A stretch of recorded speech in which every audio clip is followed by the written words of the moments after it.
வாழ்க வளமுடன். நேர்மையாயிரு. இன்னைக்கு பிரச்சனை இல்லாத மனிதர்களும் கவலை இல்லாத மனிதர்களும் இந்த உலகத்தில் யாருமே இல்லை. எவ்வளோ பெரிய ஆளாக இருந்தாலும் அவங்களுக்கான பிரச்சனைகள் இருக்கும், அவங்களுக்கான கவலைகள் கண்டிப்பான முறையில் மனிதனாக பிறந்தால் இருக்க தான் செய்யும். ஆனால் எந்த ஒரு சூழ்நிலையிலும் அமைதியும் பொறுமையும் நிதானம் இருந்தால் வெற்றி உன்வசம், உன் வாழ்க்கை மகிழ்ச்சியாக ஆகும்.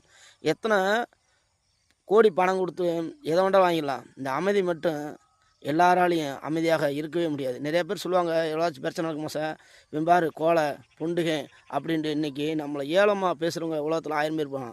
ஆனால் இந்த அமைதியாக இருப்பது எல்லாராலையும் இருக்க முடியாது. நியாயம் தெரிஞ்சவங்க இந்த உலகத்தில், நியாயம் தெரிஞ்சவங்க கோலண்டுவாங்க.